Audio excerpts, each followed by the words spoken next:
All right, y'all. I want to introduce a couple of people. Three people that I'm very close to. Grew up with them. Way back. County line. Alworth End. I'm going to start out with a queen. Angie Jefferson. What's happening? Torin. Alexander. Hey, what's good? I meant to ask you this before. AKA or formerly known? I'll go with formerly known. Formerly known as Chili Hood. Well, let me not make a mistake. No, you can. It's okay. Grandfather. Yeah, it's okay.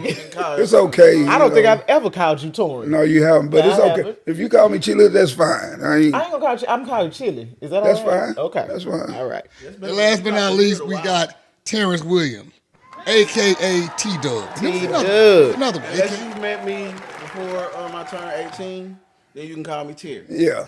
Okay. You know, and there's like 4 people on this earth. Well, a couple of them not on the earth Yeah. that call me Cheese. Yeah. Jeez, okay.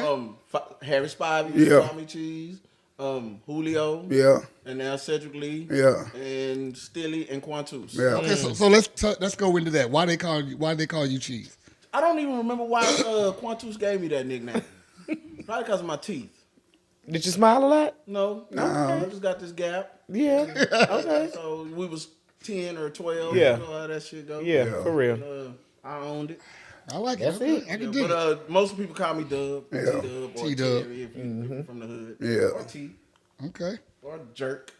Or Jordan. I don't believe nobody ever call you I Jordan. ain't never call you. So, Angie, Yes, sir. you went to Sam, right? I did. Okay. What year you graduate? 91. 91. Okay. See, I should have never met you, but I was wild in them streets, so I was behind. That's okay. I was behind. It was meant to be. It was meant to be. Yes, sir. Okay. And both of y'all went to Grand Prairie. Grand Prairie High. Y'all live on the same street? Absolutely. Yeah. Spike? Spike Street. Grew up right. I'm talking about. Grew up literally looking at each other from my house to his house. He come over my house. Most time I went over his house because I was trying to get out the house with Trent Mama. I just needed somewhere to go where I can vibe. They wasn't vibing with me like that. Mm-hmm. So, Angie, how did you get into your profession? What you do? You like the queen of the hair thing. Everybody know you for that. Thank you. thing. They do. You're a Yeah, beast they with do. it. It's always been my desire. I've always enjoyed doing hair, even from a little girl. Okay. My grandmother was a hairstylist, so I'm assuming I picked it up from her. Yeah. I used to flip the mop around and braid the mop. Okay. So it's always just been Always been your thing. yeah. And so in high school they offered cosmetology as an elective, and I took it, and the rest is history. And your first place you worked, what was that? First place I shop? worked was a white salon named called Clemmy's. Ooh, child. Clemmy's was. I was not only my grandmother's friend was the shampoo tech there, so I had the job before we even graduated high school. Mm-hmm. I knew I was going to start working there, and I was outside of my grandmother's friend that was a shampoo tech, I was the only black and 17 years old. Oh, wow. These people was my mama's age or better. So yeah, it was definitely a challenge. Okay. Oh yeah. Okay. So, Torin, tell me a little bit about your beginning. Once you got out of high school, what'd you do? Man, first of all, it was a struggle getting out of high school. Okay. Because You just didn't apply yourself. I'm smart, but I didn't apply myself. Right. I got you. And my mama wouldn't let me quit. Right. So a couple of summers I was in summer school, so I could graduate. But once I got out of high school, during high school, I was already dipping and dabbing in like thug stuff. Okay. But I wasn't fully in it, you know. But once I got out of high school, people don't know this. I took the ASVAB Okay. to go to the Marine Corps. Yeah. You remember that? Wow. And my score wasn't high enough because the ASVAB is totally different from what your curriculum from high school. Right. It's about levees and pulleys and Like the fire department. yeah, stuff like a fire department. yeah, It's just like yeah. it was- There's not a lot of math. Turn this way, then Yeah, it's not a lot of math. It's not a lot of like English and stuff like that. Right. So I think I took that thing, and it instead of me focusing, I was kind of intimidated Okay. because I didn't know nothing about that. So once I took it, my scores wasn't high enough to go in the Marine Corps. It was high enough to go in the Army, but I didn't want to go in the Army. Right. And I never went back and took it again. Okay. And the recruiters were calling me, and I just ignored them, didn't answer the phone, look at the call ID, didn't answer, and so after that, I just had time on my hands, and idle time, we all know that saying, and it's true. It's a devil workshop. flagrant. Yeah, so I had so much time on my hand, I just started hanging out. A little bit here, a little bit there, a little bit here, a little bit there. And next thing I know, it just snowballed into this monster that I couldn't even control. Okay. And that went on for a long time in my life. Of course, in and out of jail. Started with city jail, Grand Prairie jail, then the county, then I went to prison. So it was a gradual. I didn't know any of this. Yeah, a gradual downfall, if that makes sense. Yeah, it does.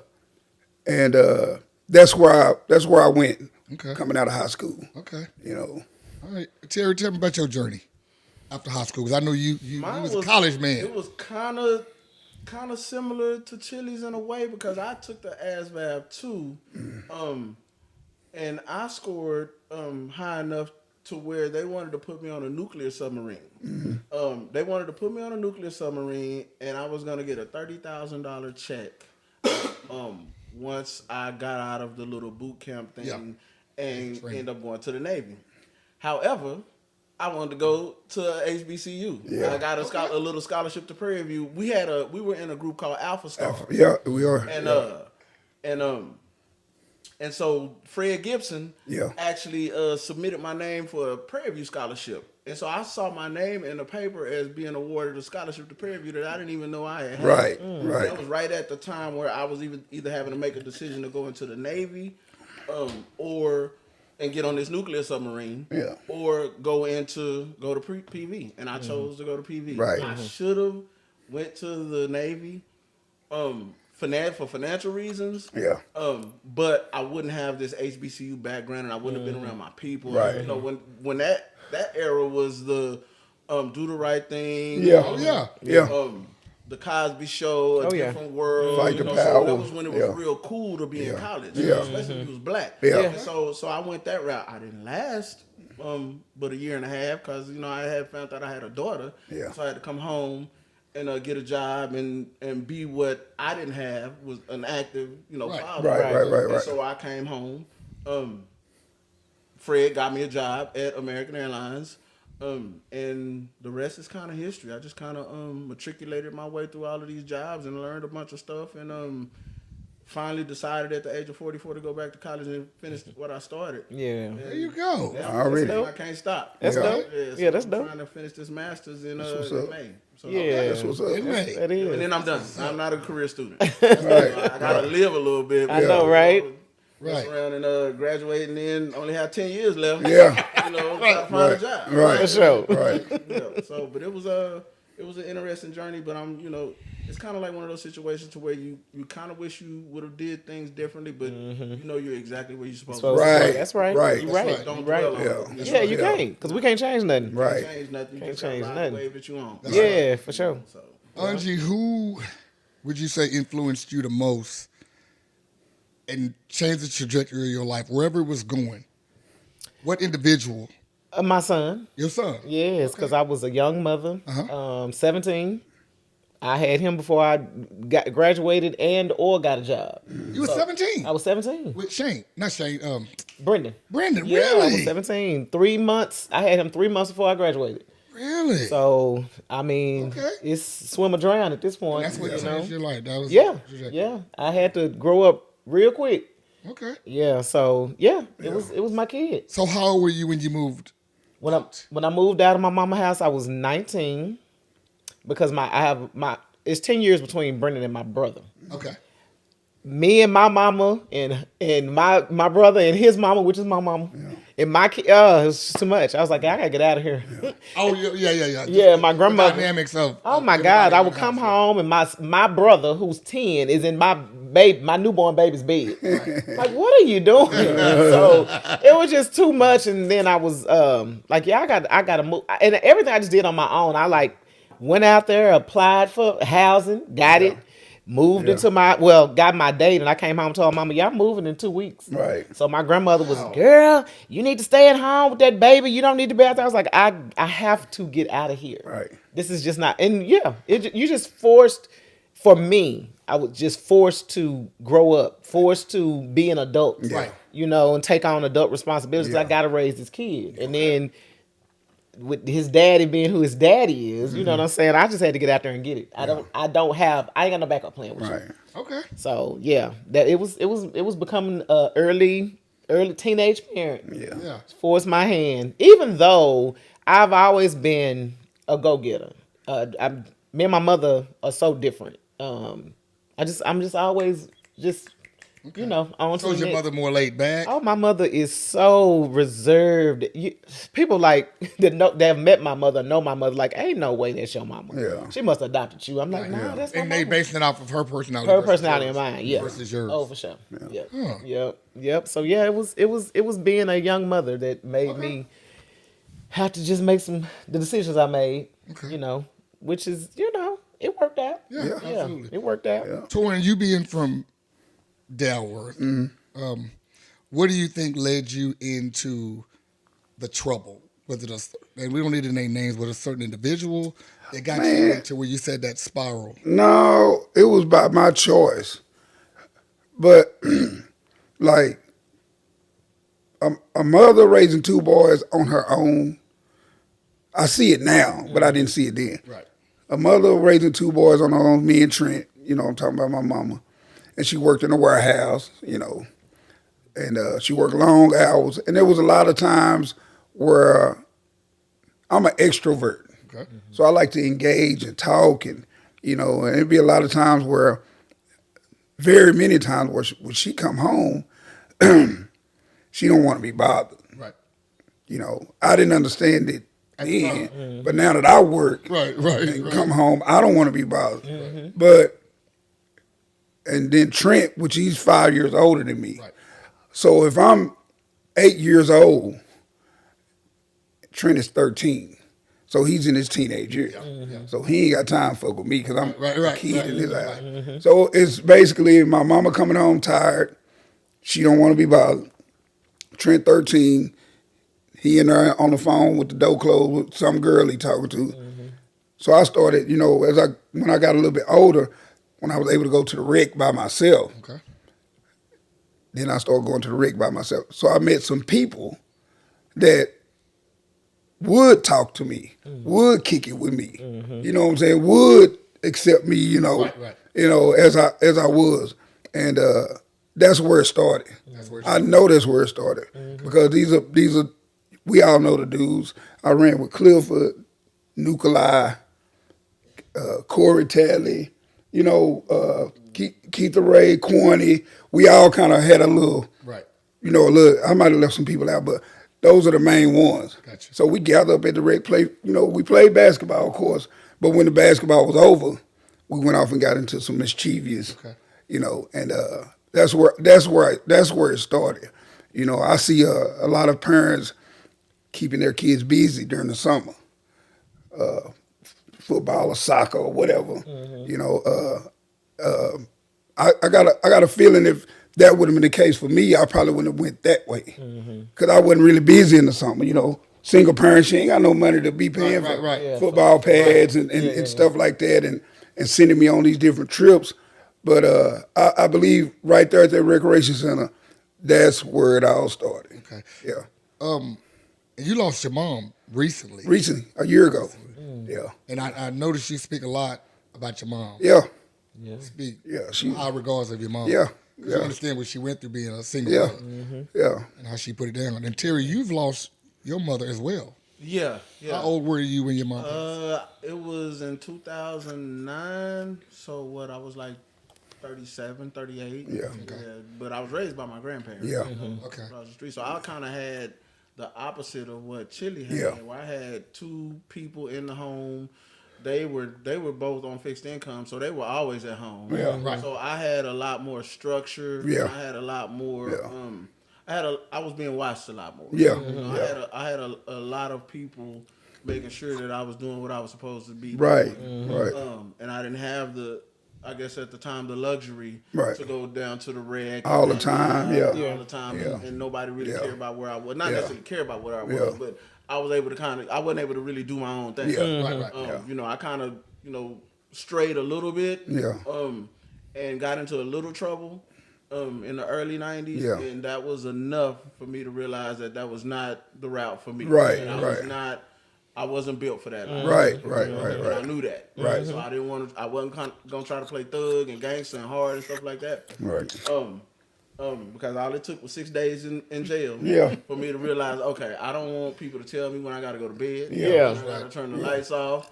I don't want to have to fight this dude over the Snicker. Yeah. Right. You know, and so, Yeah. so when I got out, I made sure that I wasn't going back. And that was the best thing. Going to jail was the best thing that happened to me. Right. Because it gave me, and that was early before a lot of other people actually started going to Yeah. jail. Right. Yeah. You know, so I kind of got a little taste of it, and that was enough. I was like, nah, Yeah. Yeah. I got to be here for my baby girl. Yeah. Okay. I feel the same way. Let's touch on a point where, when I first met you, you and Keith Keith and Greg. and Greg, Yep. both who are not Yeah, no both longer of with us. them have gone on. So you guys would come down to the house. Mm-hmm. I just got into DJing and would watch me do my craft, thing that I love. Yep. And so, tell me a little about Keith real quick and Man. Greg, both of them, because those guys are special Keith, guys to Keith you. was we lost Keith in like 1990. He went up to he got a scholarship to play football, and so he went up there to during the summer to get a summer job, and he got a job as a bouncer. And like on his second day on the job, there was a altercation in Wichita at the club that he was at, and so they escorted the people outside. Dudes start fighting outside. So Keith, second day on the job, the bouncers have to go outside and see what's going on. Well, somebody literally shot him in the chest with a 12 gauge. And I mean, this was his second day on the job. It was his freshman I didn't year. realize it was his second day Yeah, on it the was the second day job. on the job Yep. where they were just trying to handle something that was going on in the parking lot. The dude that shot him got like 15 years, and there was a long period of time where me and his cousin Joe Whitfield were waiting on him to get out of Right. get out of prison. But we didn't know when he got out, and we couldn't.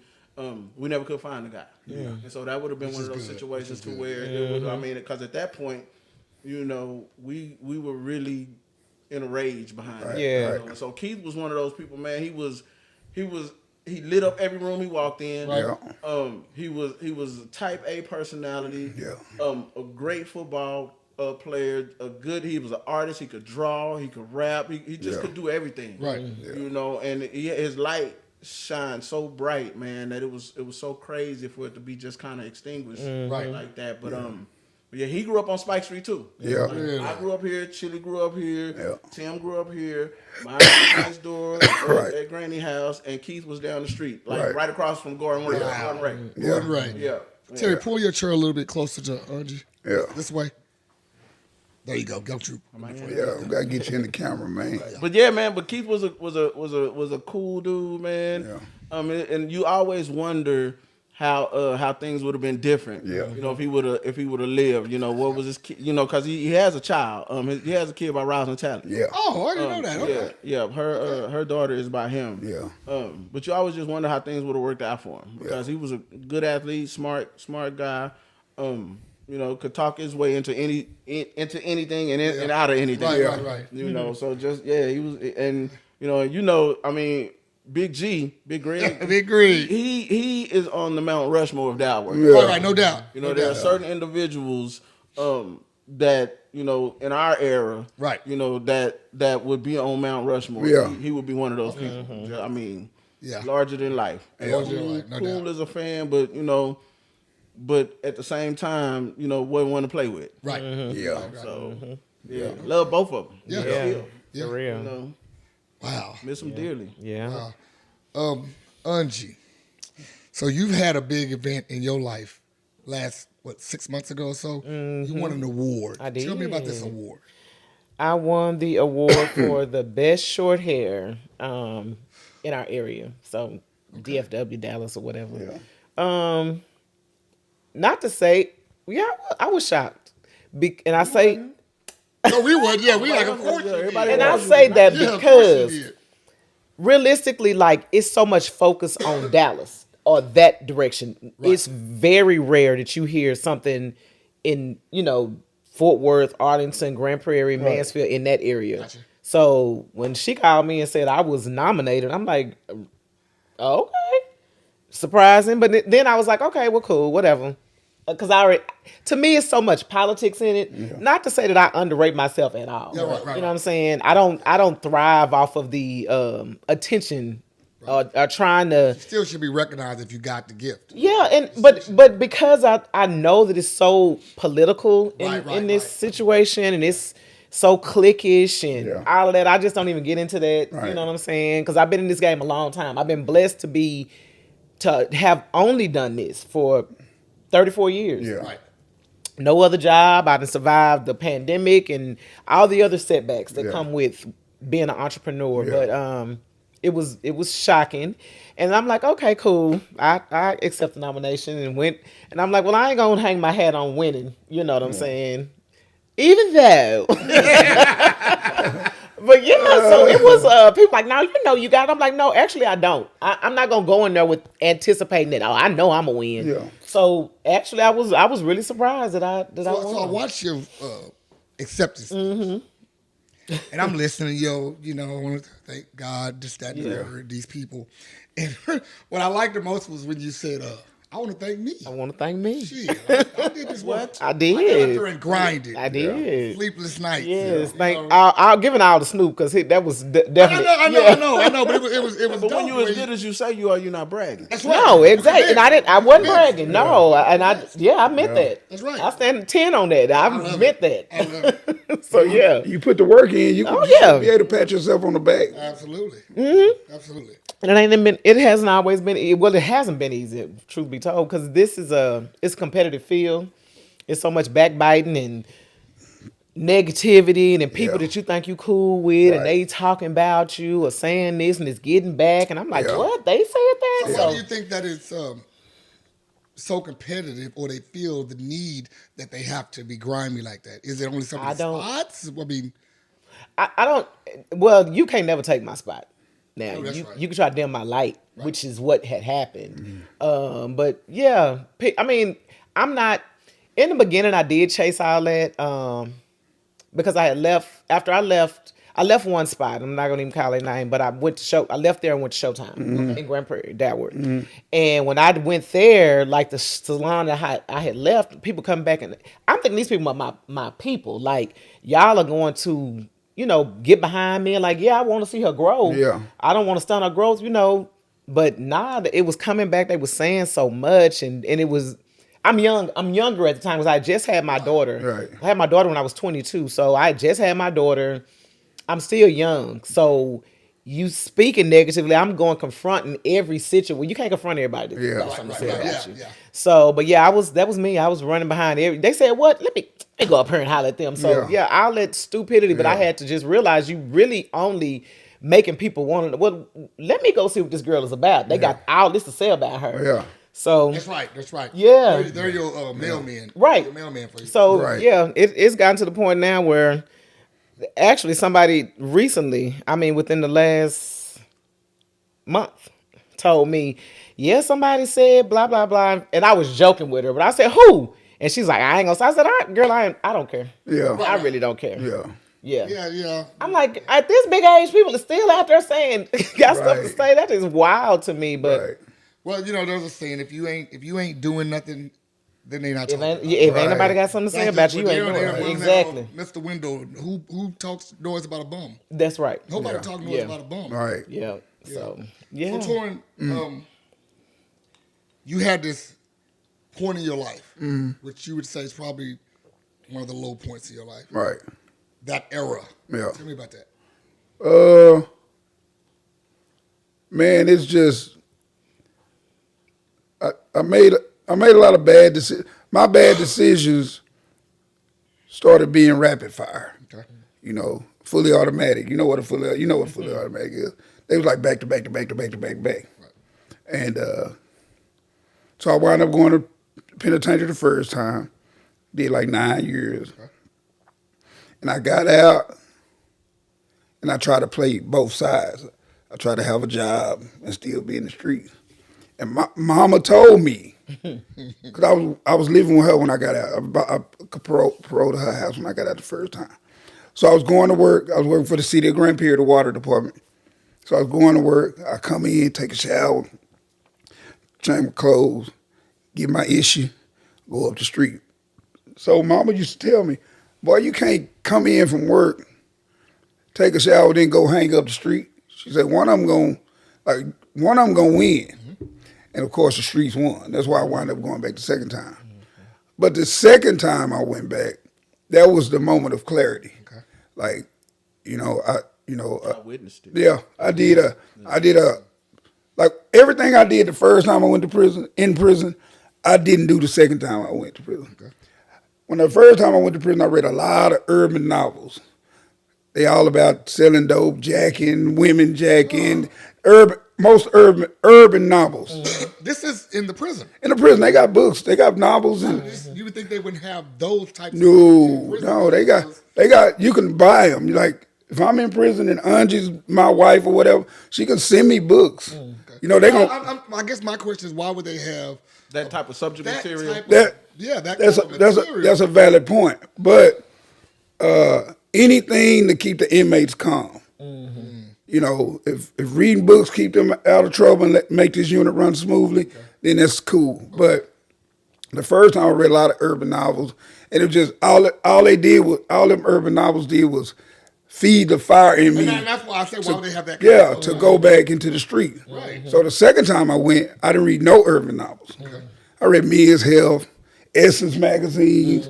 I did read a documentary on El Chapo because I just wanted to know. Right. I read a documentary on the guy that was supposedly had shot Martin Luther King. I read more educational shit the second time than I did the first time. Gotcha.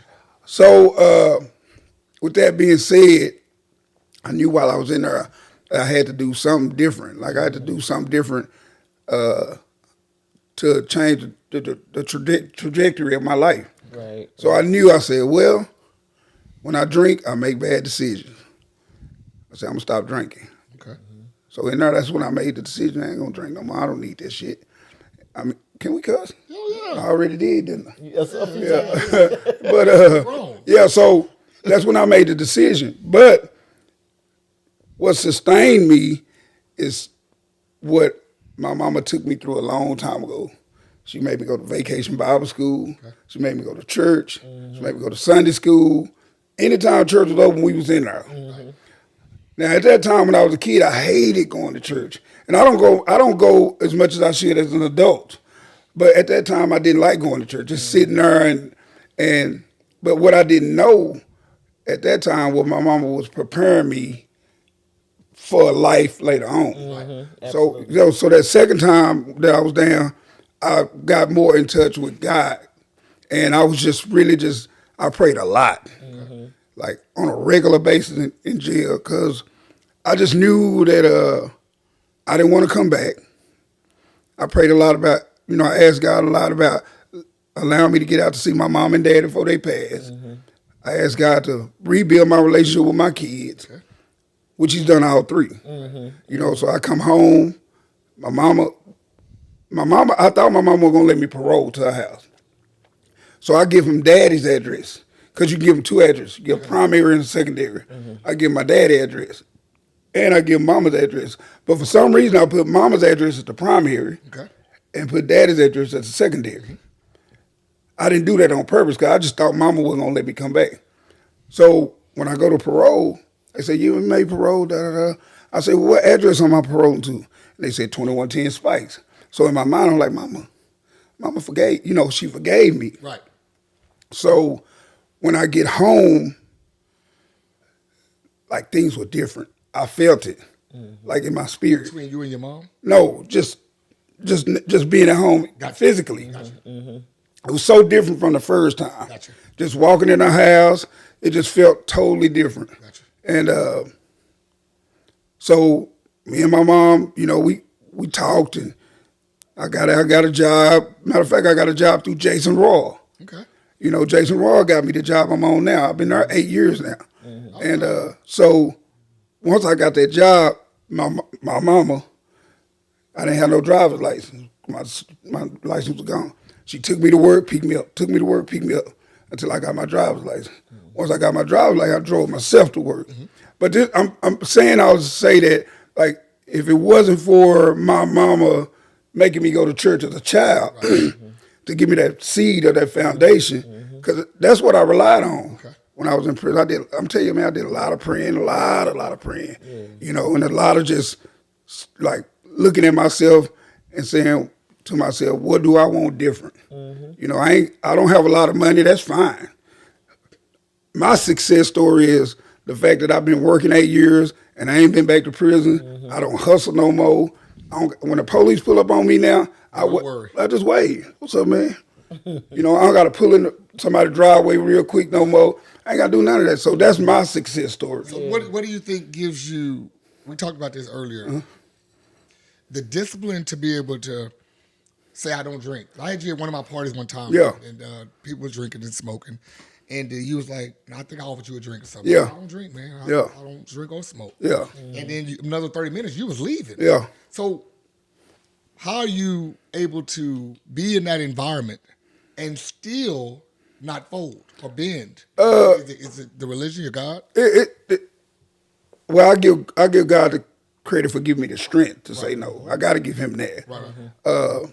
But it's so much bad energy tied up in the alcohol for me. Right. My relationship with alcohol and drugs has never been good. So that's what gives me the discipline to say no. Gotcha. And not stay around long. I don't have to stay around till the party's over no more. Gotcha. I come in and show my face, kind of like a funeral. Right.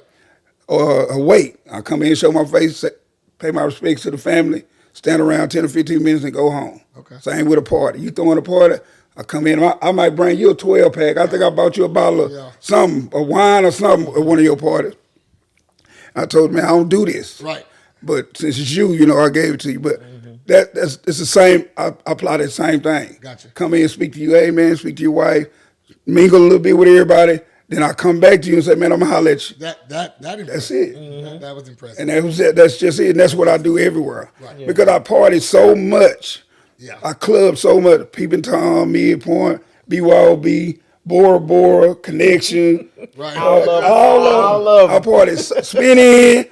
I partied so much when I was doing what I was doing. Now it's not even exciting. Gotcha. I got You know, it's just there's no allure. It's no, you know, for me.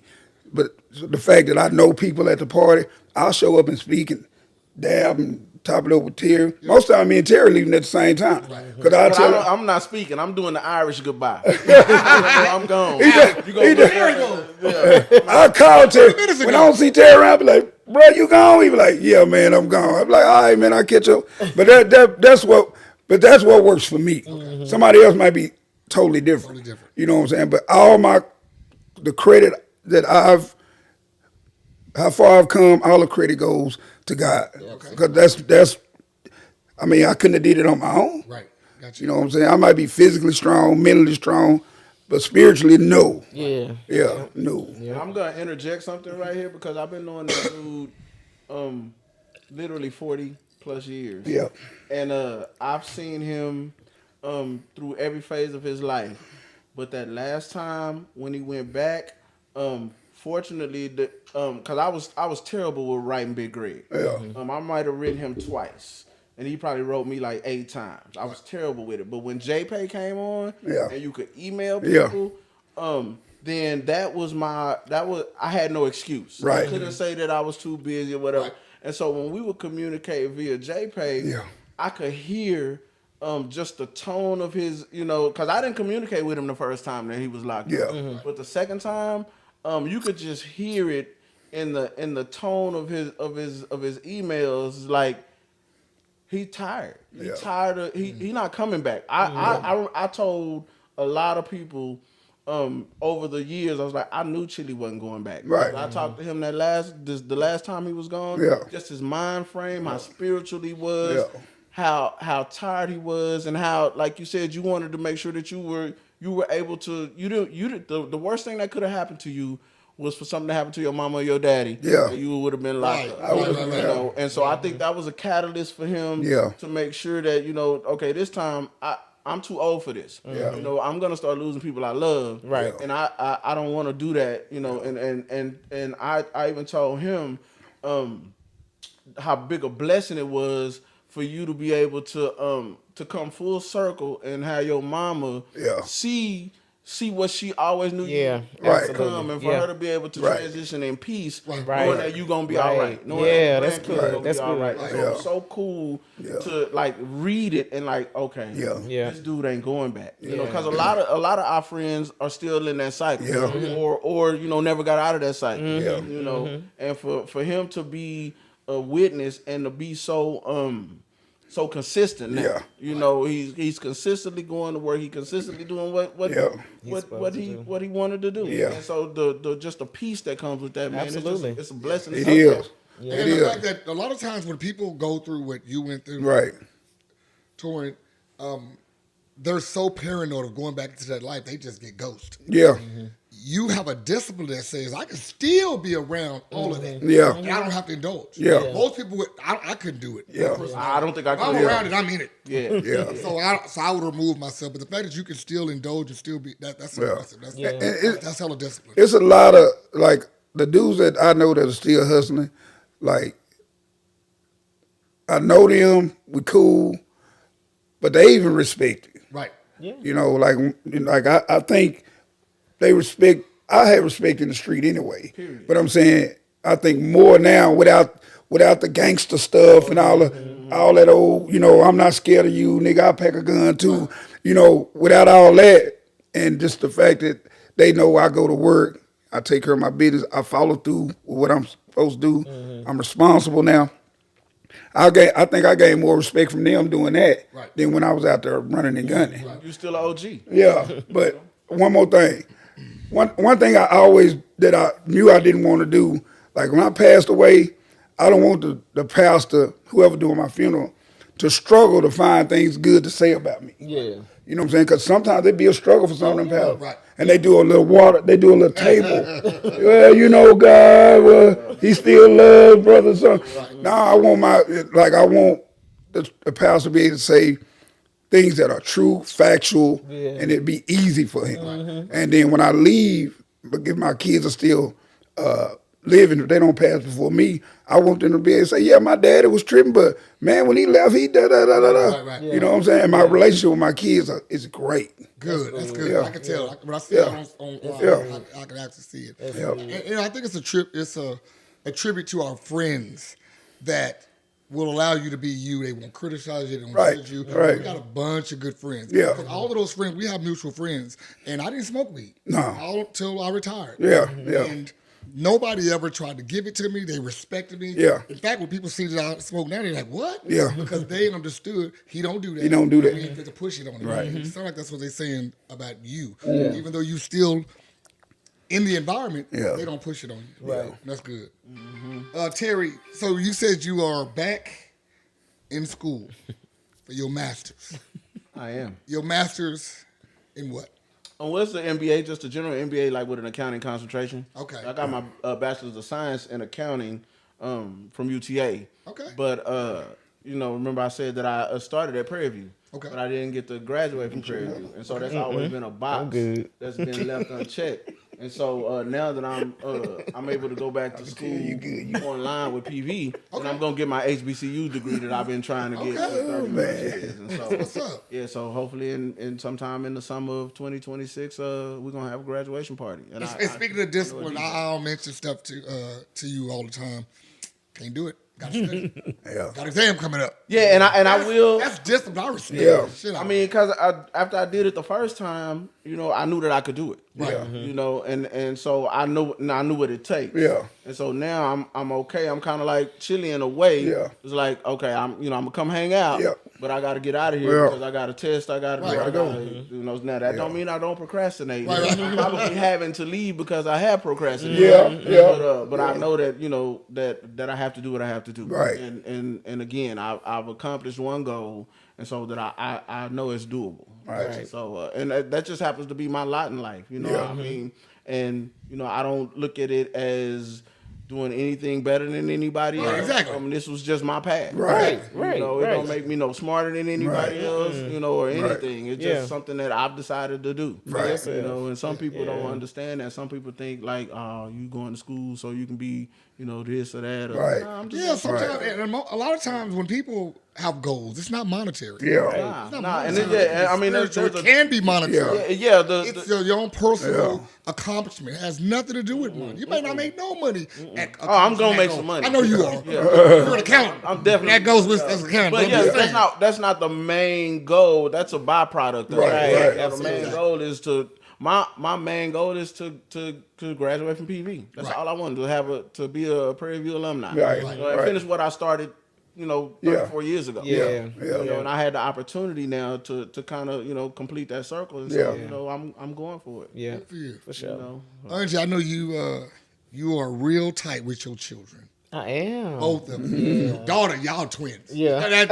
I bet you heard that probably do. most Yeah. Hold on. I was at Whataburger on 360, and I pulled up to the drive-thru, and I see this little girl working the drive-thru, and I was like, "You Angie's baby." Right. She's like, "Yes, sir." I was like, "Okay, I can Yeah. tell." Yeah. Yeah, you spit her all the way out. But it go both ways. I'll be somewhere. Speaking of, I was at La Madeline.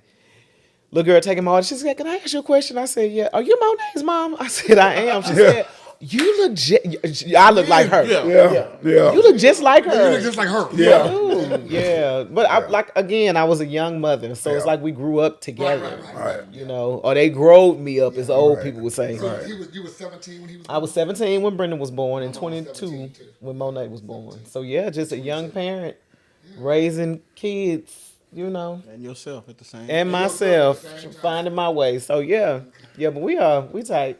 We cool. I hang out. I enjoy kicking it with them people. Last question for everybody. Everyone I want y'all to answer. If you can go back and tell your younger self something, what would it be? Let's go with you, Terry.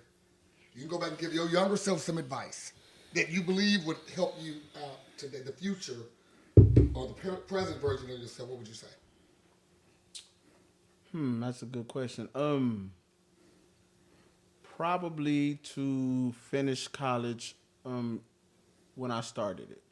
Okay. Because for me, for what I do, the lack of a degree, not necessarily education, but the lack of a degree has seriously inhibited me. There was like an unspoken glass ceiling where there were people that knew that I could do the work. They knew that I would be a good candidate for these positions, but they couldn't hire me because I didn't have my degree. Right. It took me.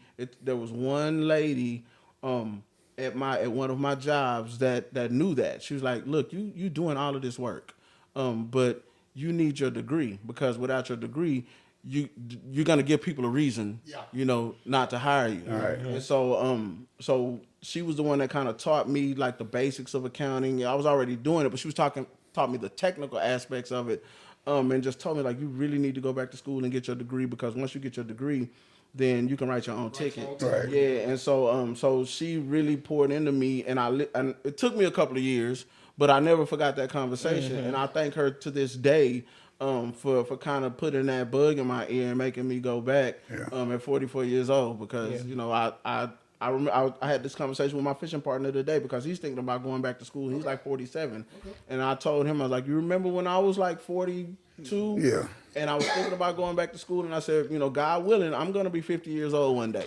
Right. Either it's going to be with a degree or without a degree. Right. And I know that. And so if it's without a degree, knowing what I know now, then I'm just shooting my own self in the foot. Right. And so I decided to bite that bullet. So my advice to my younger self, and any young person, would be, and it's not necessarily about getting a college degree, Yeah. but young people need to understand that after they graduate from high school, Yeah. that first 5 or 6 years of their life after high school is going to determine the next 50 or 60 years of their life. And if they can bite the bullet and do what they need to do, whatever it is, be it trade school, be it military, be it traditional college, if you do something to set yourself up and take care of your credit, then you don't owe anybody anything. Nobody can tell you anything. You're not gonna have to be beholden to anybody. You can kind of write your own ticket. So just take care of your business. Right. Don't be lazy. Right. Because it's kind of like when you get a ticket.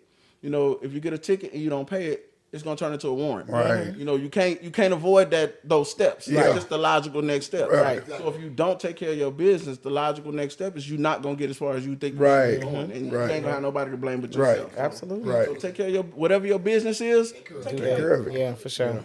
How about you, Angie? To my younger self, I would say follow my first mind. Right. Because every time I didn't, even at the big age of 51, it's still like Yeah. I knew. My first mind told me. Yeah. I talked myself out of it mentally. So yeah, follow your first mind. Right. Be true to yourself. Right.